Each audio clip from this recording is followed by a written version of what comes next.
It's midnight, you're tired, and you have an early morning ahead. But here you are again, staring blankly into the fridge.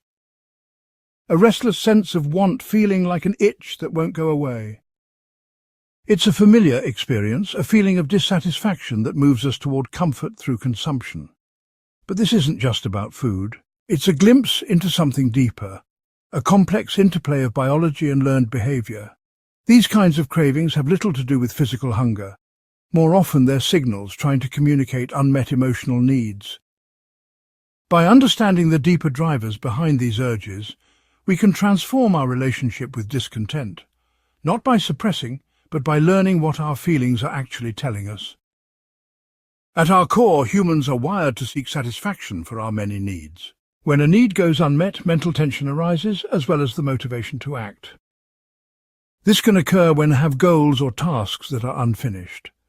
Incomplete projects and unresolved challenges commonly produce a nagging sense of discontent and wanting, activating our brain's seeking system. This core network is the one that also drives us to obtain things like food and water. Without the specific kind of satisfaction we need, our brains look for substitutions to quiet the emotional hunger. This can also happen when experiencing personal or relational emptiness. Loneliness, a lack of purpose, or a sense of disconnection can leave us feeling hollow. We often try to fill this void with external comforts that bring at least some form of satisfaction. Things like food, entertainment, social media, and online shopping can become common refuges. Sometimes cravings stem from boredom or other forms of restless energy. When the felt need for stimulation, novelty, change, or physical movement arises at night, we might find ourselves mindlessly snacking, scrolling, or channel surfing. Chronic stress and emotional fatigue are also factors that tend to lead to comfort-seeking and consumption-type behaviors at the end of the day. These feelings operate beneath our awareness, making it easy to engage in unrelated seeking behaviors without understanding the actual cause or underlying need. Why do we keep turning to quick fixes, even when we know they won't truly satisfy? The answer lies in the brain's reward system, specifically dopamine, the neurotransmitter associated with motivation and pleasure. When we eat comfort foods, drink alcohol, or binge-watch a series, dopamine rewards the brain with feelings of pleasure. The relief from this reward can fade quickly, however, leaving us wanting more. This results in a never-ending cycle of craving and consumption. Understanding these mechanisms can help us find healthier ways to meet our emotional and biological needs without getting stuck chasing substitutions. Recognizing the impulse loop when it arises is the first step. Practice noticing when those vague feelings of restlessness or discomfort set in. Pay attention to the subsequent emergence of craving or wanting. Other signals can include automatic thoughts, like grabbing a snack when you're not hungry or turning on the TV even though you're quite sleepy. In moments where you find yourself caught up in behaviors like this, notice how they never seem to fully satisfy. The key to changing our relationship with feelings of dissatisfaction and want is self-awareness. As the saying goes, if we name it, we can tame it. Recognizing our seeking loop when it emerges enables us to respond more intentionally rather than falling into automatic reactions. Instead of immediately reaching for a quick fix, try pausing to ask yourself if you're truly hungry or merely seeking emotional comfort. Ask yourself, what emotions am I feeling right now? What physical sensations do I notice in my body? What's happening in my world that might be causing these feelings of discontent?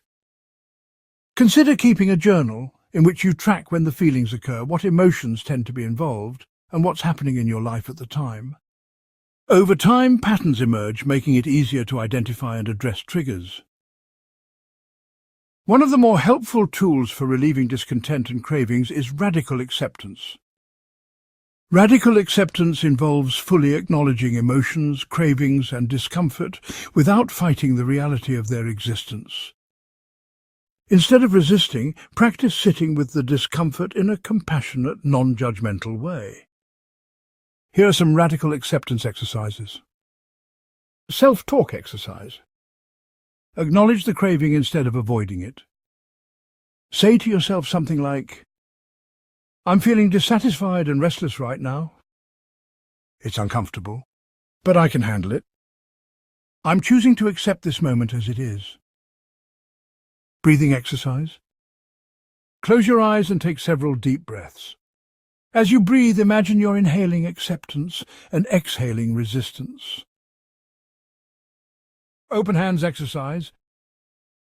Sit comfortably, holding your hands out, palms facing up. Imagine loosely holding the feelings of dissatisfaction and want in your open hands as you sit with your experience, accepting it as it is. Surfing the urge. Imagine your cravings as an ocean wave that rises and falls. Watch it grow, linger, and then begin to fade. In addition to radical acceptance, a little self-reassurance can go a long way. The brain craves closure, so clarifying and reminding yourself of when you expect future completion can provide relief for the restlessness. When something is finally finished, take a moment to let it sink in before moving on. Simple practices like crossing items off a list or taking a celebratory breath improve our readiness and resilience for future projects. Redirecting ourselves from unfulfilling seeking patterns requires self-awareness, healthy self-soothing, and learning to tolerate discomfort. Dissatisfaction is not something we need run from. By turning toward our feelings with an attitude of acceptance, we can better understand and tend to our emotional needs. Free from misdirected habits of comfort and consumption, we're able to cultivate a more sustainable type of well-being, even when things are imperfect or incomplete. Rather than fighting, fearing, or suppressing our discontent and cravings, let us learn their language. When we listen closely, they can guide us toward the nourishment we truly need.